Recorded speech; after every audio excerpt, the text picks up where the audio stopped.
I request Shri Srinivas R.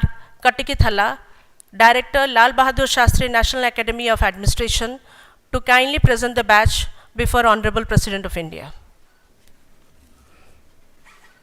माननीय राष्ट्रपति महोदय, सचिव कार्मिक एवं प्रशिक्षण विभाग तथा सभी उपस्थित महानुभाव, जैसे कि आपको विदित है, अकादमी में आयोजित 124वें इंडक्शन ट्रेनिंग प्रोग्राम में 131 अधिकारी शामिल हुए हैं।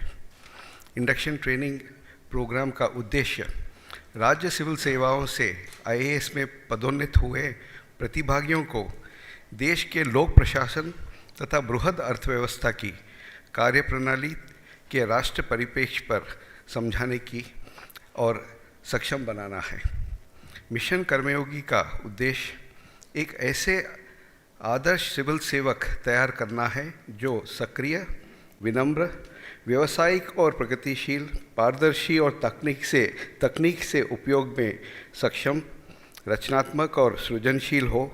लीडरशिप की इन शैलियों से और मूल्यों के अपनाने वाले प्रशासनिक लीडर ही राष्ट्र और इसके नागरिकों की सेवा करने में सक्षम होंगे। मिशन कर्मयोगी से के प्रभावी कार्यान्वित हेतु अकादमी के सभी पाठ्यक्रमों को आवश्यकतानुसार पुनर्निर्मित किया गया। इस बदलाव के उपरांत अकादमी द्वारा आयोजित किया गया यह पहली इंडक्शन ट्रेनिंग प्रोग्राम है। 9 दिसंबर को अकादमी में आपके पूर्व प्रयास के दौरान आपने उद्बोधन में कहा था कि सिविल सेवक राष्ट्र निर्माण के कार्य में एग्जीक्यूटिव इंजीनियर से चीफ इंजीनियर की भूमिकाओं में कार्यरत हैं। आपकी इस भावना के अनुरूप डालते हुए हमने इस कोर्स को डिज़ाइन किया है। कोर्स में महत्वपूर्ण बदलाव के बाद विषयगत मॉड्यूल्स शामिल किए गए हैं, जिनमें कुछ मॉड्यूल्स डोमेन और कार्यात्मक इस इनपुट पर आधारित है, जबकि कुछ मॉड्यूल पूर्ण रूप से सिविल सेवा के व्यवहारिक आयामों पर आधारित है। कोर्स में आर्टिफिशियल इंटेलिजेंस और डेटा एनालिटिक्स, वित्तीय प्रबंधन और बजट निर्धारण संबंधी डोमेन इनपुट शामिल किए गए हैं, जो विभिन्न डोमेन में काम करने वाले लोगों के लिए प्रासंगिक और उपयोगी है। अवसंरचना और उद्योग, शहरी प्रशासन और ग्रामीण विकास, स्वास्थ्य, पोषण, शिक्षण और कौशल्य, कृषि और भूमि प्रबंधन जैसे विषयों पर इनपुट देने हेतु पूर्ण दिवसीय मॉड्यूल आयोजित किए गए हैं, जिनमें विशेषज्ञों ने प्रतिभागियों के साथ संबंधित क्षेत्रों के बारे में विस्तृत चर्चा की। प्रशिक्षण प्रोग्राम में पहली बार एक दिवसीय डिकंस्ट्रक्शन मॉड्यूल को शामिल किया गया, जिसमें देश के विभिन्न राज्यों से आए प्रोन्नत आईएएस अनुभवी अधिकारियों ने महत्वपूर्ण परियोजनाओं को लागू करने हेतु उनकी भूमिका निभाने संबंधी अपने अनुभव को साझा किया है। संपूर्ण कोर्स में प्रतिभागियों का 4 सप्ताह क्लासरूम में अनुभव तथा 2 सप्ताह भारत दर्शन का अनुभव ज्ञानवर्धक रहा है। 15 दिवसीय भारत दर्शन कार्यक्रम के दौरान सभी प्रतिभागियों को देश के महत्वपूर्ण प्रोजेक्ट्स का करीबी से गहराई से जानने की अवसर मिला। इस विजिट में किस प्रकार राष्ट्र निर्माण हो रहा है, इन्होंने स्वयं अपनी आँखों से देखा है। सभी महत्वपूर्ण प्रोजेक्ट्स के उच्च अधिकारियों से इनकी विस्तृत बातचीत भी हुई है। हमारी ये विश्वास है कि इन सभी अनुभवों से लाभान्वित होकर ये अधिकारी आप अपने अपने कैडर में जाकर चीफ इंजीनियर तथा सुपरिटेंडिंग इंजीनियर जैसे भूमिका राष्ट्र निर्माण और देश निर्माण में निभाएंगे। धन्यवाद। जय हिंद।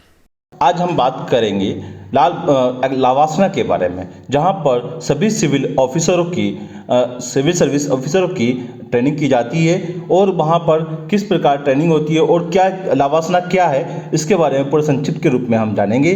लावासना का पूरा नाम लाल बहादुर शास्त्री राष्ट्रीय प्रशासन अकादमिक है। लाल बहादुर शास्त्री राष्ट्रीय प्रशासन अकादमी मंसूरी उत्तराखंड में स्थित है।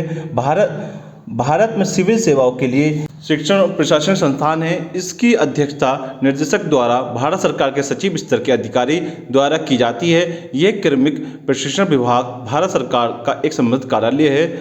यह अकादमिक अखिल भारतीय सेवाओं, भारतीय विशेष सेवा तथा संघ की समूह की सेवाओं तथा रॉयल भूटान सेवाओं के परिषदों के लिए सामान्य आधारित पाठ्यक्रम का आयोजन करती है तथा भारतीय प्रशासनिक सेवा IAS के नियमित भर्तियों तथा रॉयल भूटान सेवा के सदस्यों के लिए व्यावसायिक प्रशिक्षण प्रदान करती है। भारतीय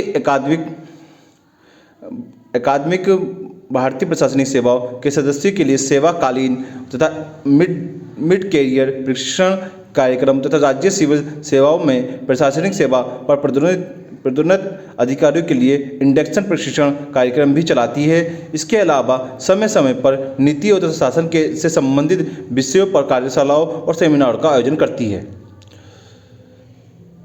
मूल्यांकन आवश्यक प्रशिक्षण। सिविल सेवाओं से संबंधित भारत के संविधान का प्रावधान प्रशिक्षण को शासित करने वाले नियमावली प्रावधान। नियमावली जो अकादमिक कार्यों से संबंधित है, निम्न है। भारतीय प्रशासनिक सेवा नियमावली 1954, भारतीय प्रशासनिक सेवा से प्रावधान अधिकारियों का अंतिम परीक्षा विनियम 1955 है। भारतीय प्रशासनिक नियमावली 1954 क्या है? भारतीय प्रशासनिक सेवा नियमावली में भारतीय प्रशासनिक सेवा में भर्ती व्यक्ति के परीक्षाधीन अवधि का उल्लेख किया गया है। परीक्षाधीन अधिकारियों को परीक्षाधीन की अवधि सफलतापूर्वक पूरा करने का स्थायित्व किया जाता है। अकादमी में प्रशिक्षण के समय अधिकारी परीक्षार्थियों के निर्देशक के अनुशासनिक नियंत्रण में रहना होता है। प्रशिक्षण के दौरान भुगतान किए जाने वाले वेतन अग्रिम इस नियमावली के अंतर्गत आता है। उन परिस्थितियों में संबंधित नियमावली की सूची जिसके अंतर्गत एक अधिकारी परीक्षा की सेवा में बर्खास्त किया जा सकता है या उस स्थायी पद पर प्रत्यावर्ती किया जा सकता है जिसे वह धारण किया जाता है करेगा और सेवा में नियुक्ति से पूर्व उसे निलंबित न किया हो। यदि नंबर 1 यदि वह नियम 9 के अंतर्गत पुनः परीक्षा में असफल हो जाता है। नंबर 2 यदि केंद्र सरकार इस बात से संतुष्ट होती है कि परीक्षाधीन अधिकारी सेवा में भर्ती के लिए अयोग्य था अथवा सेवा के सदस्य बनने में अनुपयुक्त है। यदि केंद्र सरकार का यह मत है कि उसने परीक्षाधीन अवधि के अध्ययनों तथा कर्तव्यों की जानबूझकर अवहेलना की है। यदि सेवा के लिए आवश्यक बुद्धि और चरित्र की गुणवत्ता में कमी पाई जाती है। पॉइंट नंबर 5 यदि इन नियमावली के किसी भी प्रावधान का अनुपालन करने में विफल रहा। उपरोक्त धारा के अंतर्गत आने वाले मामलों को छोड़कर केंद्र सरकार इन नियमावली के अंतर्गत किसी भी आदेश में पारित करने से पहले संक्षिप्त जांच करेगी। नियम नंबर 2 भारतीय प्रशासनिक सेवा परीक्षाधीन अधिकारियों का अंतिम परीक्षा विनियम 1955। ये विनियम इंडक्शन प्रशिक्षण के दौरान अकादमी में आयोजित किए जाने वाली परीक्षाओं से संबंधित है। इसमें यह निर्धारित किया जाता है कि निर्देशकों को परीक्षाओं की तिथियां, समय तथा केंद्र का निर्णय का अधिकार है। सिविल सेवाओं के संबंधित भारत के संविधान का प्रावधान। भारत के संविधान अनुच्छेद 311 सिविल सेवाओं से संबंधित है तथा इनमें संघ तथा राज्य के अधीन सभी पदों के नियुक्त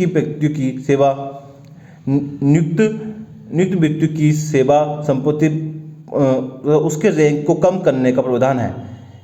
इस अनुच्छेद का प्रावधान निम्नलिखित है। यदि कोई व्यक्ति जो संघ की सिविल सेवा तब अखिल भारतीय सेवा का सदस्य है या संघ या राज्य के अधीन सिविल पद पर धारण किए है तो उसे एक अधीनस्थ अधिकारी द्वारा सेवा से बर्खास्त या पदोन्नत नहीं किया जाएगा जिसके द्वारा उसकी नियुक्ति की गई हो।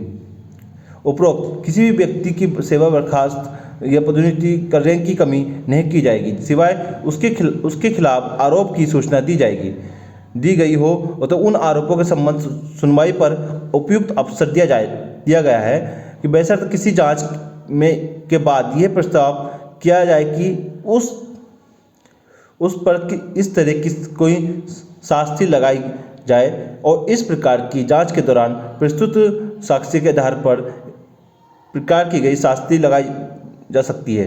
प्रशासनिक शास्ति पर अवधि देने का कोई अवसर या उस व्यक्ति का कोई अवसर नहीं होगा, बेशर्त ये धारा निम्न में लागू नहीं होगी, जिसमें एक व्यक्ति को